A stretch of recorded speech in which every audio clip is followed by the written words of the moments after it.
नमस्कार, मैं ललित कुमार ठाकुर हाजिर हूँ एक नया विषय के साथ। आज का हमारा विषय है प्रादेशिक नियोजन में भूगोलविदों का योगदान।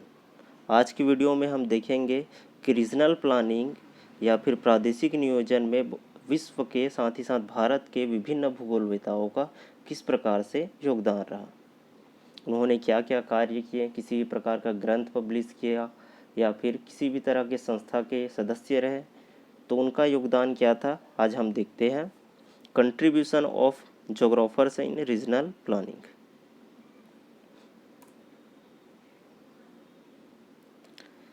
कोई भी भू क्षेत्र, चाहे वह ग्रामीण हो, नगरीय हो, जिला, प्रांत, देश या महाद्वीप हो, यदि उसमें रहने वाले लोगों का जीवन का स्तर को उठाना है तो प्रादेशिक नियोजन से अच्छी कोई दूसरी नीति नहीं हो सकती। ये सब हम जानते हैं कि प्रादेशिक नियोजन क्या करती है। इसका उद्देश्य है एकीकृत विकास करना या समग्र विकास करना, वो भी संतुलित रूप में।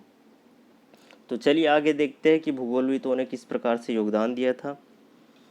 संयुक्त राज्य अमेरिका में केंद्रीय सुविधाओं के स्थानीयकरण व संसाधन संरक्षण, स्वीडन में अधिवास व परिवहन नियोजन, नीदरलैंड में पोल्डर भूमियों का विकास, फ्रांस में प्रशासनिक सीमाओं के परिमार्जन तथा रूस के देश में प्राकृतिक भूदृश्य के रूपांतरण व आर्थिक प्रदेशों के सीमांकन में भूगोलवेताओं ने महत्वपूर्ण भूमिका निभाई। चलिए देखते हैं कैसे निभाई, किस प्रकार से निभाई। बात करते हैं ग्रेट ब्रिटेन की।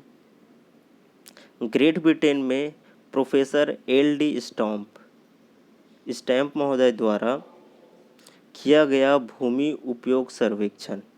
आप सभी को पता है कि द्वितीय विश्व युद्ध के बाद स्टैम्प महोदय ने ब्रिटेन के भूमि का सर्वेक्षण किया और उन्होंने Britain land miss use and miss use नामक ग्रंथ या किताब उन्होंने पब्लिश भी कराया था, जो कि बहुत माइनर वे में हुआ था और भूगोलवेता के लिए लैंड यूज से रिलेटेड बहुत ही महत्वपूर्ण किताब माना जाता है।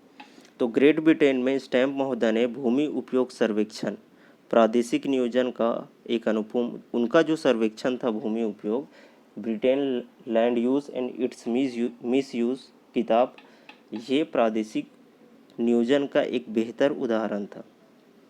ऐसे उदाहरण विश्व के अन्य स्थानों में देखने को नहीं मिला था।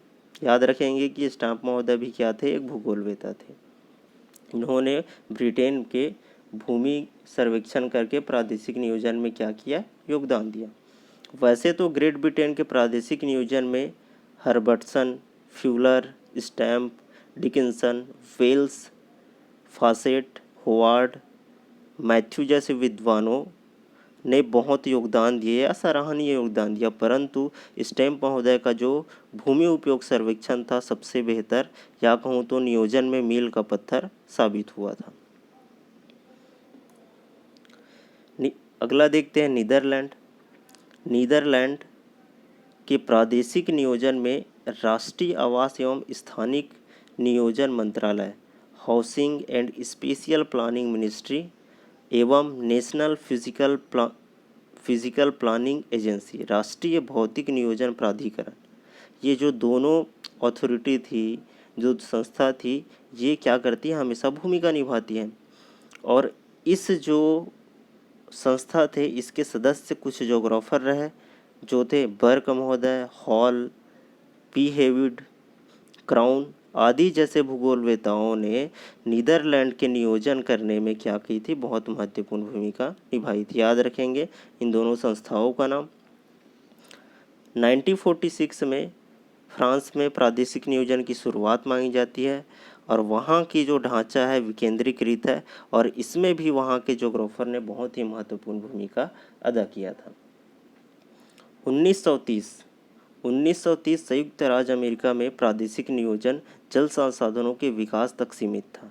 यहाँ 1933 में टेनेसी घाटी प्राधिकरण TVA, टेनेसी वैली अथॉरिटी की स्थापना के बाद संयुक्त राज्य अमेरिका में 1961 में वहाँ बेरोजगारी को कम करने, पार्कों की स्थापना, अपरदन के रोकथाम तथा पर्यटन विकास, नगरीय नियोजन जैसे कार्य करने के लिए प्रादेशिक नियोजन का अपनाया गया।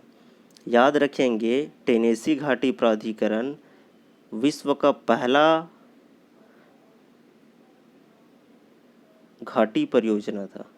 अक्सर ऑप्शन में ये पूछा जाता है। 1933, संयुक्त राज्य अमेरिका, टेनेसी घाटी प्राधिकरण, ध्यान में रखेंगे।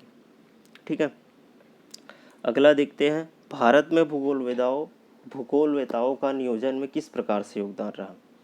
स्वतंत्रता प्राप्ति के बाद भारत में आर्थिक विकास के लिए बहुत सारी योजनाएं बनाई गई थी, जिसमें उन्होंने आंशिक रूप से ही सफलता मिल पाई। आयोग में किसी भी भूगोलवेता को स्थान नहीं दिया गया था। इसी कारण अन्य, चूँकि हमें क्या होती, आंशिक सफलता मिली थी। इसका कारण क्या हो सकते हैं? बहुत सारे कारण तो रहे। उन कारणों में से एक कारण यह था कि योजना में भूगोलवेताओं को स्थान नहीं दिया गया था। जो भी योजना बनी थी भारत में, उसमें भूगोलवेताओं को जोड़ा ही नहीं गया था, उन्हें उस कमेटी में शामिल ही नहीं किया गया था। एक ये भी कारण है। इसलिए कह रहा हूँ क्योंकि भूगोलवेता वहाँ पे उपस्थित संसाधनों के विषय में अधिक जानकारी रखते हैं एज कम्पेयर टू कुछ अन्य विषयों के विद्वानों के माध्यम से। भारत में भूगोलवेताओं का नियोजन में योगदान न के बराबर रहा।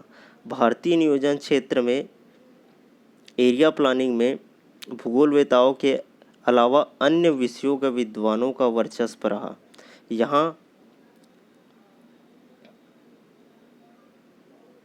यहाँ क्षेत्र के भूगोल की जानकारी न रखने वाले तथा प्रादेशिक नियोजन के कार्यक्रम बनाते रहे। कहने का मतलब है कि स्वतंत्रता प्राप्ति के बाद जब भारत में आर्थिक विकास के योजनाएं बनाए गए तो उस कमेटी में भूगोलवेताओं को शामिल नहीं किया गया, जबकि अन्य विषयों वालों को शामिल किया गया। लेकिन वही दूसरी ओर बात करें तो भूगोलवेता क्या करती है? किसी क्षेत्र की भूगोल, वहाँ की उच्चावास, जलवायु, संसाधनों के बारे में अधिक जानकारी रखती है। लेकिन जब प्रादेशिक नियोजन का प्लान बनाया गया तो उसमें क्या किया? भूगोलवेताओं का शामिल नहीं किया। फिर भी कुछ आंशिक योगदान रहा, जिसे हम देखेंगे।